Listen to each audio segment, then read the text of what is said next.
ಸಮನ್ವಯ ಸಮಿತಿ ಕನ್ನಡವೇ ಸತ್ಯ ಪ್ರತಿಷ್ಠಾನ ತುಂತುರು ಶ್ರಾವಣದ ಪುಟ್ಟ ಕಥೆಗಳು 2024 ಓದುತ್ತಿರುವವರು ಜೆ.ಎನ್.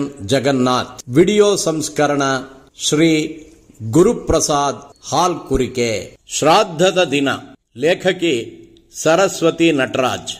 ಮನೆಯಲ್ಲಿ ಹಿರಿಯರ ಶ್ರಾದ್ದ ನಡೆಯುತ್ತಿತ್ತು. ಮಡಿಯಲ್ಲಿ ಅಡಿಗೆಯಾಗುತ್ತಿತ್ತು. ಗೊಜ್ಜುಗಳು, ಪಲ್ಯಗಳು, ಪಾಯಸ, ಸಾರು, ಹುಳಿಗಳಾಗಿತ್ತು. ಇನ್ನು ವಡೆ ಕರಿಯುವುದು, ರವೆ ಉಂಡೆಗಳನ್ನು ಕಟ್ಟುವುದು ಬಾಕಿ ಇತ್ತು.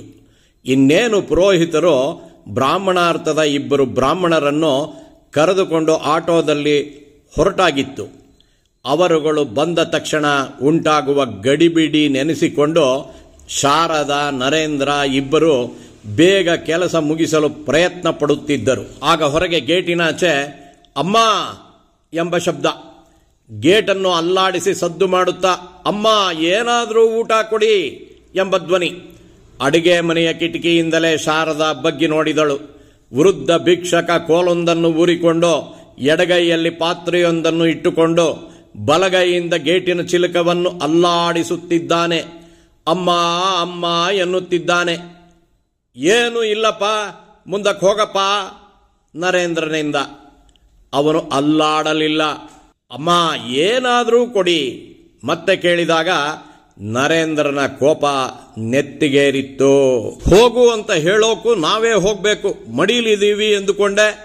ಬಾಗಿಲನ್ನು ಸ್ವಲ್ಪ ತೆಗೆದು ಹೋಗಪ್ಪ, ಇವತ್ತು ಭಿಕ್ಷೆ ಹಾಕೋ ಹಾಗಿಲ್ಲ, ಮುಂದಕ್ಕೆ ಹೋಗು ಅಂದ್ರೆ ಕೇಳಲ್ವಾ ಎಂದ. ಹೋಗ್ಲಿ ಸ್ವಾಮಿ, ಸ್ವಲ್ಪ ನೀರನ್ನಾದರೂ ಕೊಡಿ. ಒಳ್ಳೆ ಸಂದಿಗ್ಧ ಆಯ್ತಲ್ಲ, ಇವನಿಗೆ ಹೇಗೆ ಅರ್ಥ ಮಾಡಿಸುವುದು? ನೋಡಪ್ಪ, ಇವತ್ತು ನಮ್ಮ ತಂದೆಯವರ ಶ್ರಾದ್ದ, ಮಡಿಲಿದ್ದೀವಿ, ಆಕೆ ಬರೋ ಹಾಗಿಲ್ಲ. ಸ್ವಾಮಿ, ನೀರಾದರೂ ಒಂದ್ಸಲ ಹೇಳಿದ್ರೆ ಅರ್ಥ ಆಗಲ್ವಾ? ಇವತ್ತು ನೀರು ಇಲ್ಲ, ಏನೂ ಇಲ್ಲ, ಹೋಗಪ್ಪ ರೇಗಿಬಿಟ್ಟ ನರೇಂದ್ರ.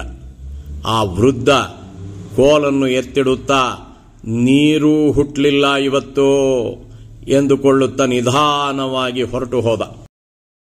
ಮನೆಯ ಆಚೆ ಕಡೆ ಕಾಂಪೌಂಡ್ ಒಳಗಡೆ ಇದ್ದ ನಲ್ಲಿಯಿಂದ ನೀರನ್ನಾದರೂ ಹಿಡಿದುಕೋ ಎಂದು ಹೇಳಬಹುದಾಗಿತ್ತು. ಶಾರದೆ ತನ್ನಷ್ಟಕ್ಕೆ ಮೆಲ್ಲನೆ ಹೇಳಿಕೊಂಡಳು. ಮನಸ್ಸು ಚುರುಗುಟ್ಟಿತ್ತು. ಗೊತ್ತಿಲ್ವಾ, ಇವತ್ತಿನ ದಿನ ಬ್ರಾಹ್ಮಣರು ಬಂದು ಶ್ರಾದ್ದ ಕರ್ಮಗಳು ಆಗಿ ಬ್ರಾಹ್ಮಣರ ಊಟ ಮುಗಿಯುವ ತನಕ ಯಾರಿಗೂ ಏನೂ ಕೊಡುವುದಿಲ್ಲ, ಕೊಡೋ ಹಾಗಿಲ್ಲ ಎಂದ ನರೇಂದ್ರ. ಹೌದು, ಪಿತೃ ರೂಪದಲ್ಲಿ ಬರುವ ಕಾಗೆಗಳಿಗೂ ಮಡಿಯಲ್ಲಿ ಅನ್ನವಿಡಬೇಕು.